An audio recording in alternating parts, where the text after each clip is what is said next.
ఈరోజే రామానుజ జయంతి, పైగా పంచమి తేదీతో కలిసి వచ్చింది. ఎంతో పవిత్రమైన విశేషమైన రోజు ఇది. ఇంతటి విశేషమైన రోజు ఈ కథను విన్నా, చదివినా, చెప్పినా, వినిపించినా జన్మల పాపాలు తొలగి కోటి జన్మల పుణ్యం వస్తుంది.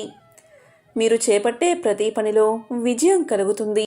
మరి ఆ కథ ఏంటో ఇప్పుడు ఈ వీడియోలో తెలుసుకుందాం.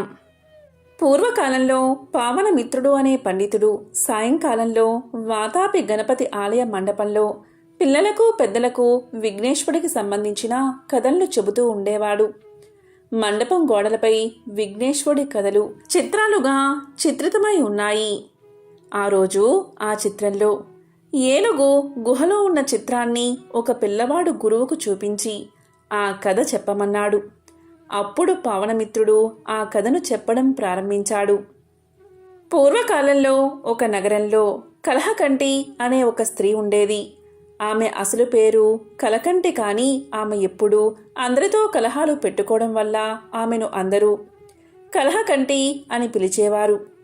కోడలు పుట్టింటి నుంచి ఎక్కువగా నగలు పట్టుకురాలేదని సాధింపుతో కోడల్ని రాచి రంపాలు పెట్టి చివరకు నిర్దాక్షిణంగా వెళ్ళగొట్టింది. కలహకంటి కోడలి పేరు సౌదామిని. అత్తగారైన కలహకంటి ఇంట్లోంచి వెళ్ళగొట్టడంతో పుట్టింటికి వెళ్ళలేక దారి తప్పి అరణ్యంలో పడి ఆకలితో పొట్ట మండిపోతూ ఉంటే ఒక వెలగ చెట్టు దగ్గర పడిపోయింది సౌదామిని. తాను పుట్టింటికి వెళ్ళి కూడా ప్రయోజనం లేదు. ఎందుకంటే తన పెళ్లికి చేయించిన నగలకే తండ్రి అప్పుల పాలయ్యాడు. ఇంకా నగలు పెట్టలేడు.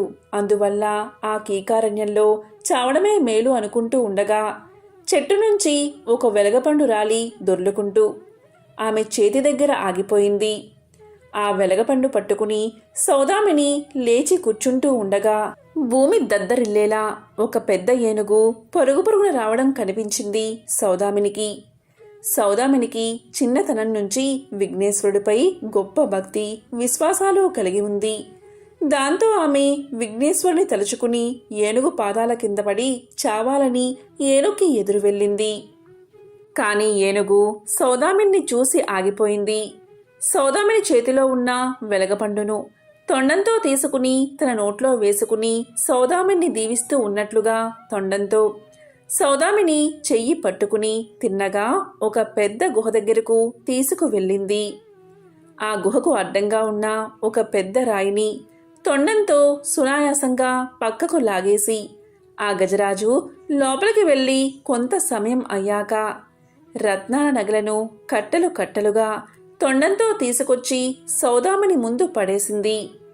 అంతేకాదు ఆ ఏనుగు చంద్రహారాన్ని కంఠాభరణాలను ఆమె మెడనిండా వేసి తండ్రి బిడ్డను బుజ్జగించి చెప్పినట్లుగా మిగతా నగలను ధరించి తక్కినవి మూటకట్టుకుని తీసుకుని వెళ్ళమని సైగ చేసింది. దీంతో సౌదామిని ఏనుగు చెప్పినట్లే చేసింది.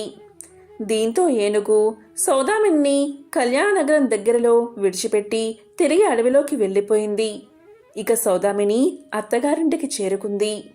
అత్తగారు సౌదామిని గడపలో చూడగానే బంగారు విగ్రహంలా నగలతో తలుక్కుమంటున్న దేదీప్యమానంగా మెరుస్తున్న కోడల్ని చూసి కలహకంటి నిర్గాంతపోయి తన్ని తాను సంభాళించుకుని కోడలిని ఇంటిలోకి తీసుకుని పోయింది.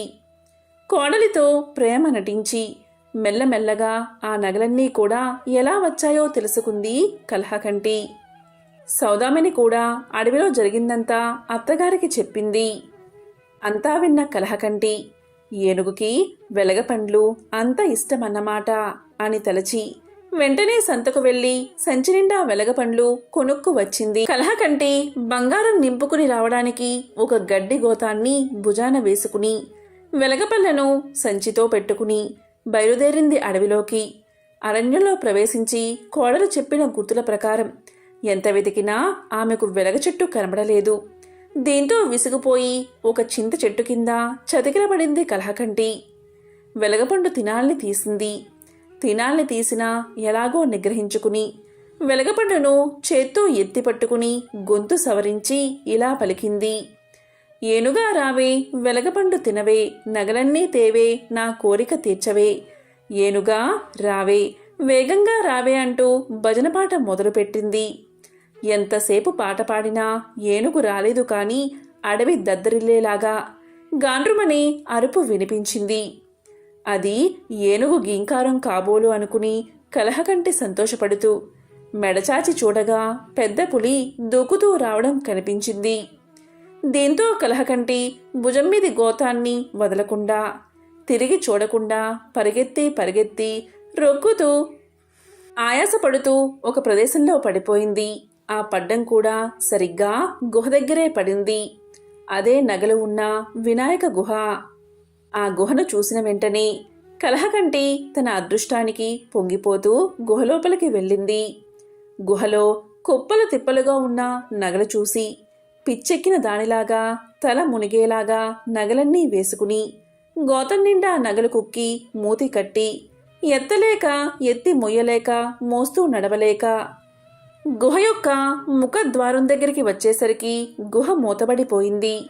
ఎదురుగా చీకటిలో ఎర్రగా మెరుస్తున్న కళ్ళతో తెల్లగా మెరుస్తున్న కోర పళ్ళతో పగలబడి నవ్వుతున్న పెద్ద బ్రహ్మ రాక్షసి చీకటిలా కనిపించింది కలహకంటికి.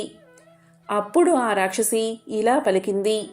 ఓ కలహకంటి, నీవు కోడల్ని కాల్చుకుని తినే అత్తవే అయితే నేను అత్తను చిత్రహింసతో తినేసిన కోడల్ని. నా చరిత్ర చెబుతాను విను అంటూ ఇలా చెప్పడం మొదలుపెట్టింది. వెనకటికి నేను చురకత్తిలాంటి అందగత్తెను. అమ్మా నాన్న నాకు పెట్టిన పేరు కలహంస. కాపురానికి వెళ్ళాక నా నోటి ప్రతాపానికి నేను సంపాదించుకుని ఆర్జించుకున్న పేరు కలహ దుందుబి. నీవు ఎంత చెడ్డ అత్తవో! నా అత్త అంత ఉత్తమురాలు, పరమ సాధ్వురాలు. నేను కాపురానికి వెళ్ళి ఏడాది తిరగకుండాని నా మొగుడు ఇల్లు విడిచి దేశాల పాలయ్యాడు. అంటే నేనెంత ఉత్తమ ఇల్లాలనో ఊహించుకో ఒకసారి. నాకు నగలంటే పిచ్చి. ఇంత అంతా కాదు, బంగారు పంటలు పండే భూములు గడ్డలు అమ్మించి నగలు చేయించుకున్నాను. మా అత్త ముక్కుపులతో సహా అన్నీ నాకే ఇచ్చేసింది. అటువంటి అమాయకురాలైన అత్తను ఒక్క పూటైనా సరిగ్గా చూడలేదు, తిండైనా పెట్టలేదు. దీంతో నా అత్త చిక్కి శల్యమైపోయింది. ఆ వృద్ధురాల చేత ఇంటి పనులు చేయించుకునేదాన్ని. చివరికి నా అత్తామామ విసిగిపోయి వాతాపి క్షేత్రంలోని విఘ్నేశ్వరుని దర్శించి అక్కడే కన్ను ముద్దామని బయలుదేరారు. నా అత్త చేతిలో ఉన్న చిన్న మూట చూసి నేను అదేమిటి అని అడగ్గా దాన్ని లాక్కోవడంలో ఆవిడ తూలి పడిపోయి ఆయాసంతో రొప్పుతూ కన్ను మూసింది. అంతవరకు ఎంతో సహనంతో నా అత్యాచారాలన్నీ చూస్తూ పల్లెత్తు మాట అన్నీ నా మామగారు ఆపలేని దుఃఖంతో పైకి పొంగిన కోపంతో ఇలా పలికారు. పాపిష్టిదానా, నువ్వు నా కోడలు అయిపోయావు. లేకుంటే శపించేవాడిని. ఎప్పటికైనా మా ఒక్క కొడుకు తిరిగి వస్తాడని, నువ్వు అతన్ని సుఖపెట్టగలవని ఆశతో అన్నీ సహించాము. కడసారి కోరుతున్నాను, వాడు వస్తే సరిగ్గా చూడు అని చెప్తూ అలాగే ప్రాణాలు విడిచి భార్యతో సగమనం చేశాడు. అదే సమయంలో ఒక సన్యాసి అక్కడికి వచ్చాడు. మా అత్తామామల మృతదేహాల దగ్గర ఉన్న మూటను తీసి విప్పాడు. అందులో 2 చిరిగిన బట్టలు తప్ప మరేవీ లేవు. అప్పుడు ఆ సన్యాసి నన్ను వజ్రాల్లాంటి కళ్ళతో కాల్చేసినట్లుగా చూస్తూ నువ్వు బ్రహ్మ రాక్షసిగా పుడతావు అని శపించాడు. అంతే, ఆ తర్వాతే ఆ వృద్ధ దంపతుల ఉత్తరక్రియలు జరిపి వెళ్ళిపోయాడు. ఆ సన్యాసి ఎవరో కాదు, నా రూప విలాసాలకు పరవశించి నన్ను ఏరుకోరి చేసుకున్న నా భర్తే అని బ్రహ్మరాక్షసి తన వృత్తాంతాన్ని కలహకంటికి తెలియజేసింది. ఇంకా ఇలా పలికింది. నా నగల పిచ్చి, ధన వ్యామోహం నన్ను ఎంతవరకు ఈడ్చుకు వచ్చాయి అంటే నేను కొంతమంది గజదొంగలను చేరదీశాను. దొంగల రాణి అనిపించుకున్నాను. ఈ గుహలోనే దొంగలు గొప్ప గొప్ప నగలను పోగు చేస్తూ పోతూ ఉండేవారు. ఒకసారి ఆ నగలన్నీ నా సొంతం చేసుకోవాలని దొంగలకు విషభోజనం పెట్టాను. వాళ్ళు చచ్చే ముందు చావు తెగింపుతో కసిగా నన్ను ఇందులో ఉంచి గుహను పెద్ద బండతో కప్పేశారు. కలహకంటి ఇదే గుహలో ఆ నగల్ని ధనరాశుల్ని చూసుకుంటూ అలాగే మాడి కన్ను మూసి ఇలాగా భూతంలా పడి ఉన్నాను. నీకు బుద్ధి వచ్చేలాగా చేస్తే నా పిశాచ జన్మ శాపం తీరిపోతుందని గుహలోకి వచ్చిన ఏనుగు వల్ల తెలిసింది. ఏనుగు నీ కోడలికి ఇచ్చినవన్నీ కూడా అసలు నగలే. ఇప్పుడు నువ్వు పెట్టుకున్నవన్నీ కూడా అత్యాశ కొద్దీ పోగు చేసి గోత నిండా కట్టుకున్నవి ఏమిటో ఒకసారి చూసుకో అంది బ్రహ్మ రాక్షసి. అప్పుడు కలహకంటి భుజాన్ని ఎత్తుకున్న గోతాన్ని విప్పదీసి చూస్తే దాంట్లో నుంచి పాములు, కొండ చెరువులు, తేళ్లు, జర్రులు ఊడిపడుతూ జరాజరా గుహ నలుమూలకు పాకాయి. ఒంటిమీద పాములు పాకుతూ ఉంటే బెంబేలు పడిపోతున్న కలహకంటిని చూసి గుహ మారు మోగిపోతూ ఉండగా బ్రహ్మ రాక్షసి పకపకా నవ్వుతూ, నువ్వు కోడల్ని కాల్చుకు తినే కలహకంటివి, నేను అత్తామామలా ఉసిరిపోసుకున్న కలహ దుందుబుని. ఉత్తమరాలైన నీ కోడల్ని మంచిగా చూసుకుంటే సరే, లేదా నీవు బ్రహ్మరాక్షసిగా పొడ్డం ఖాయమని చెప్పింది ఆ రాక్షసి. విన్నావా కలహకంటి అని చెప్పింది. అప్పుడు కలహకంటి లెక్కలు వేసుకుని రాక్షసుడికి దండం పెట్టి, బుద్ధి వచ్చింది, కోడల్ని పువ్వులాగా చూసుకుంటాను, గుహ నుంచి నన్ను బయటకు పంపించు అని పలికింది. దయచేసి నన్ను అరణ్యం దాటించు అని మొరపెట్టుకున్నది. ఇక బ్రహ్మ రాక్షసి కలహకంటిని అడవి దాటించి నీ ఇంటికి చేరుకున్నాక మాట తప్పితే బ్రహ్మ రాక్షసివై పుడతావు అని హెచ్చరించింది. ఇక కలహకంటి బతుకు జీవుడా అని ఇంటికి చేరుకుని కోడలితో మన్నించమని వేడుకుంది. ఇక కొడుకు కోడలు చిలకా గోరింకలాగా ఉంటే చూసి సంతోషించింది. తన అత్త పరివర్తనకు కారణం విఘ్నేశ్వరుడి కటాక్షమని సౌదామిని ఎంతో సంతోషించింది. కలహకంటి తిరిగి కలకంటగా మారింది. ఆమె ప్రవర్తనలో చాలా మార్పు వచ్చింది అని పావనమిత్రుడు అలా కథను ముగించి, పిల్లలు ఏనుగులాగా వచ్చింది ఎవరో మీరు చెప్పగలరా అని అడిగాడు. దానికి పిల్లలే కాకుండా పెద్దలు కూడా ఆనంద ఉత్సాహాలతో గొంతెత్తి విఘ్నేశ్వరుడు మన విఘ్నేశ్వరుడే అని ప్రసాదం తీసుకుని ఇంటికి చేరుకున్నారు. ఈ సందర్భంగా వినాయకుడికి సంబంధించిన మరొక విశేషమైన కథను ఇప్పుడు ఈ వీడియోలో తెలుసుకుందాం. వినాయకుడు అంటేనే జ్ఞానానికి ప్రతిరూపం, సకల సద్గుణాలకు ప్రతిబింబం. అలాంటి గణేశుని ముందే అహంకారాన్ని ప్రదర్శిస్తే, తన హోదాను చూపించి చిన్న బుచ్చాలి అనుకుంటే ఏం ఫలితం ఉంటుందో ఇప్పుడు తెలుసుకుందాం. సంపదకు అధిపతి అయిన కుబేరుడికి ఒకసారి తన వైభోగాన్నంతా దేవతలకు ప్రదర్శించాలి అన్న కోరిక కలిగింది. అందుకోసం అంగరంగ వైభోగంగా ఒక విందును ఏర్పాటు చేశాడు. దానికి ముక్కోటి దేవతలను పిలవడం మొదలుపెట్టాడు. ఆ విధంగా శివుణ్ణి కూడా తన విందుకు ఆహ్వానించేందుకు కైలాసాన్ని చేరుకున్నాడు కుబేరుడు. అక్కడ కొలువై ఉన్న శివపార్వతులను దర్శించుకుని వారిని తన విందుకు రమ్మని ఆహ్వానించాడు. కుబేరుడి వాలకం, అతని మాటతీరు గమనించిన శివపార్వతులకు అతని ఆహ్వానం వెనుక ఉన్న దర్పం అర్థమైనది. అప్పుడు వారు ఇలా పలికారు, కుబేరా, నీ విందుకు మాకు రావాలనే ఉంది, కానీ బహుశా వీలుపడకపోవచ్చు. అందుకని మాకు బదులుగా మా కుమారుడైన వినాయకుణ్ణి పంపుతాము అన్నాడు పరమేశ్వరుడు. ఆ మాటలకు కుబేరుడు కొంత నిరాశ చెందినా, గణేశుడు కూడా శివుడి ప్రతినిధే కాబట్టి ఆయన ముందు తన అలకాపురి వైభవాన్నంతా ప్రదర్శించాలి అనుకున్నాడు. తీరా విందు రోజు రానే వచ్చింది. ఒక్కొక్కరుగా దేవతలంతా కుబేరుడి రాజధాని అలకాపురికి చేరుకుంటున్నారు. వారికి తన రాజ్యంలోని సంపదనంతా చూపించి మురిసిపోతున్నాడు కుబేరుడు. ఆ సమయంలో గణేశుడు అలకాపురిలో ప్రవేశించాడు. గణేశుణ్ణి చూసిన కుబేరుడు ఆయన్ని సకల మర్యాదలతో ఆహ్వానించి తానే దగ్గరుండి మరీ తన వైభవాన్ని చూపించడం మొదలుపెట్టాడు. ఇంతలో విందు మొదలైనది.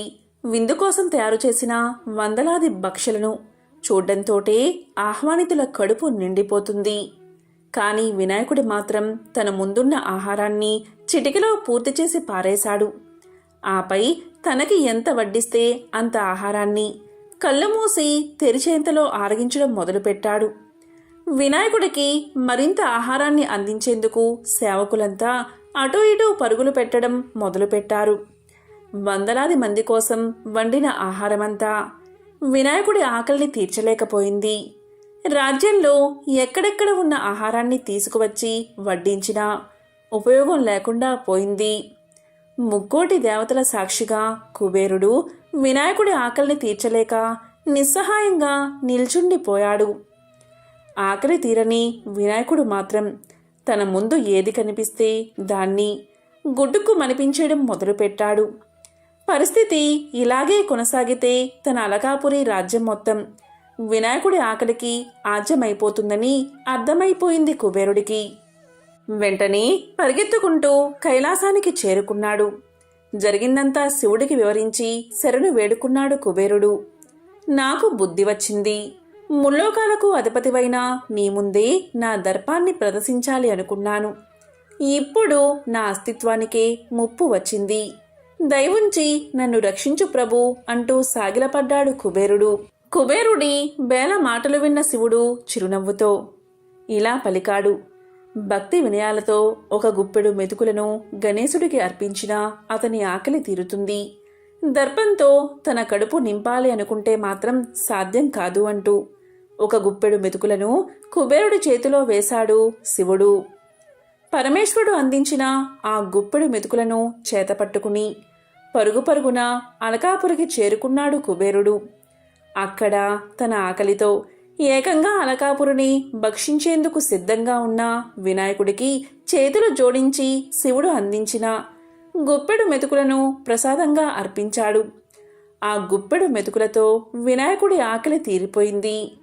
గణేశుడి ఆకలితో చిన్న భిన్నమైపోయిన తన రాజ్యాన్ని, చిన్నబోయిన తన పరివారాన్ని చూసుకుని కుబేరుడు స్థానువై ఉండిపోగా వినాయకుడు మాత్రం బొజ్జను చూసుకుంటూ తడుముకుంటూ చిరునవ్వుతో కైలాసానికి బయలుదేరాడు. ఎంతటి వారికైనా గర్వం పనికిరాదు అన్న నీతి ఈ కథలో కనిపిస్తుంది. అంతేకాదు, దర్పంతో కాకుండా భక్తితోనే ఆ గణపతి మనసుని జయించగలము అన్న బోధ కూడా వినిపిస్తుంది.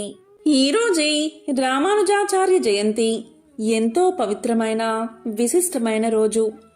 ఈరోజు ఈ కథ వింటే చాలు సకల శుభాలు కలుగుతాయి. మరి ఆ కథ ఏంటో ఇప్పుడు ఈ వీడియోలో తెలుసుకుందాం. శ్రీ రామానుజాచార్యులు సామాన్య శకం 1017లో నరనామ సంవత్సరం వైశాఖ శుద్ధ షష్ఠి గురువారం రోజు జన్మించారు. శ్రీ పెరంబదూరు జన్మస్థలం. శ్రీ రామానుజాచార్యులు 120 ఏళ్ళు జీవించారు. ఈరోజు ఈయన గురించి తెలుసుకోవడం మహాపుణ్యం. మహాపురుషులందరూ సత్యం కోసమే అన్వేషిస్తారు. మహర్షులు కూడా ఆ సత్యం కోసమే తపస్సు చేస్తారు. తాము నమ్మిన దాన్ని వారు ప్రచారం చేస్తారు.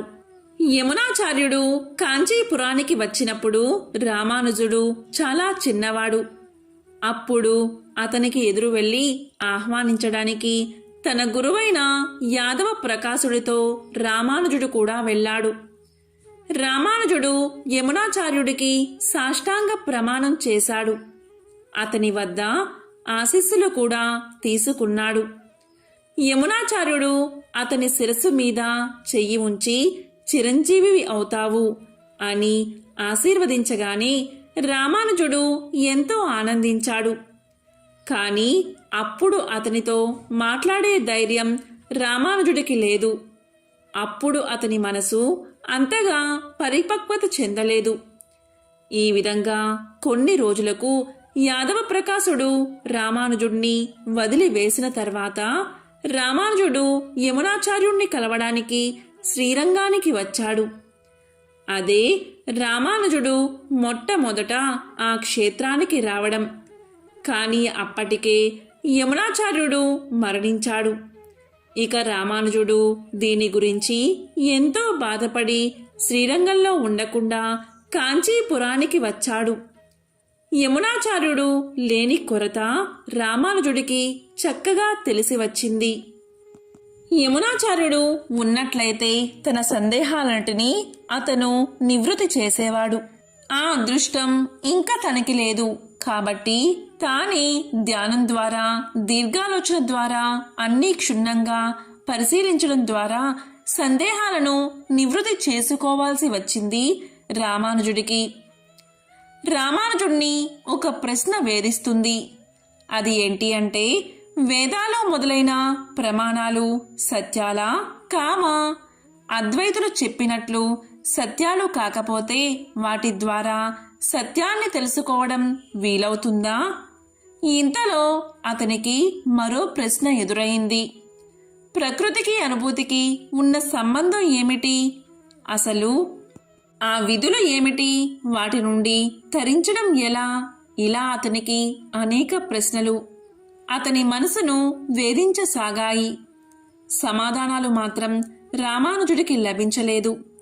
ఈ సందేహాలంటినీ తీర్చుకోవడానికి యమునాచార్యుని ప్రధాన శిష్యుడైన గోష్ఠీపూర్ణుడి దగ్గరకు వెళ్ళాడు రామానుజుడు. కాని గోష్ఠీపూర్ణుడు రేపు రమ్మని మాపు రమ్మని చెప్తూ ఉండేవాడు. ఆ విధంగా 20 సార్లు అలా తిప్పి పంపాడు గోష్ఠీపూర్ణుడు. కనీసం తిరుమంత్రాన్ని అయినా తనకు చెప్పమంటే చెప్పలేదు. తనకి ఇంకా పరిపక్వత రాలేదని గోష్ఠీపూర్ణుడు తెలియచేశాడు. పైగా అది అతి రహస్యము అంటాడు.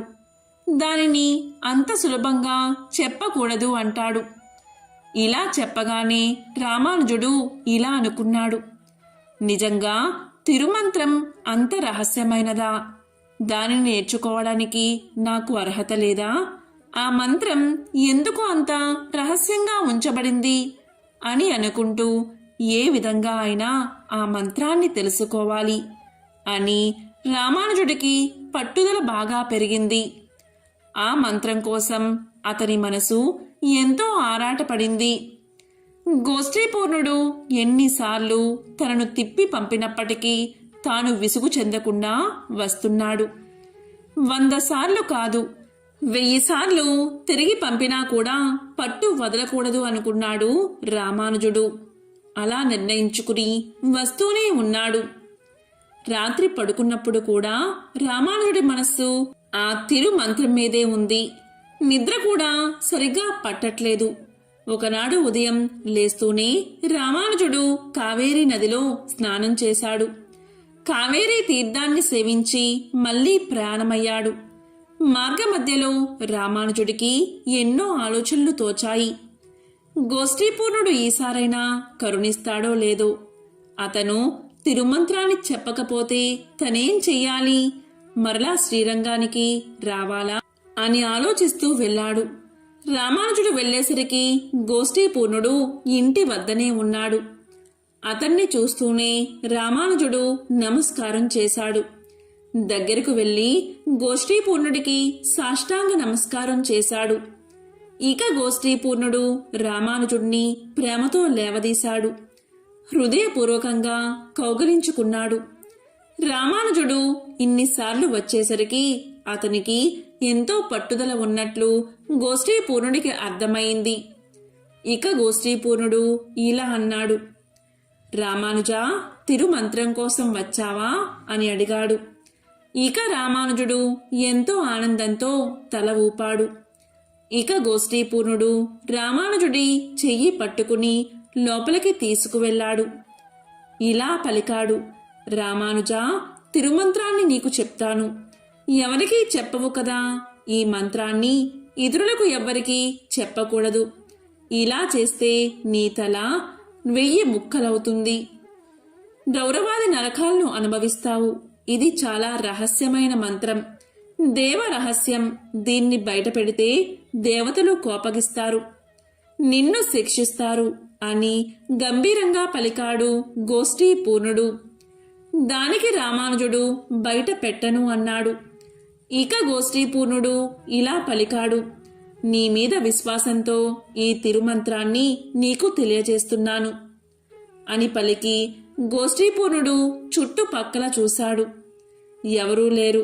ఇక రామానుజుణ్ణి కౌగిలించుకుని రహస్యంగా చెవిలో తిరుమంత్రాన్ని ఉపదేశించాడు. మంత్ర ఉపదేశం అయిన వెంటనే గోష్ఠీపూర్ణుడు, రామానుజా, ఎవరితోనూ చెప్పవు కదా అన్నాడు. చెప్పను అన్నట్లు తల ఊపి సాష్టాంగ నమస్కారం చేశాడు రామానుజుడు. అతన్ని ఆశీర్వదించి వెళ్ళమన్నాడు గోష్ఠీపూర్ణుడు. ఇలా కాలం గడుస్తూ ఉండగా రామానుజుడు ఇలా అనుకున్నాడు, తిరుమంత్రాన్ని విన్నవారందరూ మోక్షానికి వెళ్తారని ప్రసిద్ధి.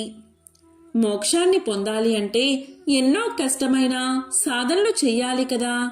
కానీ తిరుమంత్రాన్ని జపిస్తేనే ఆ సాధనలన్నీ అవసరం లేదు కదా. అందువల్ల ఆ మంత్రాన్ని అందరికీ చెబితే వారందరూ కూడా మోక్షాన్ని పొందుతారు కదా. అంతకంటే కావాల్సింది ఏముంటుంది? తాను ఆ మంత్రాన్ని బయటపెడితే తనకు నరకం ప్రాప్తిస్తుందని గోష్ఠీపూర్ణుడు తెలియచేశాడు. ప్రాప్తిస్తే మాత్రం ఏముంది, లక్షలాది ప్రజలు మోక్షానికి వెళ్తారు కదా. తాను నరకానికి వెళ్ళినా పర్వాలేదు, ఆ నరకాన్ని ఆనందంగా అనుభవిస్తాను అనుకుని రామానుజుడు ఆ మంత్రాన్ని అందరికీ తెలియచేయాలి అనుకున్నాడు.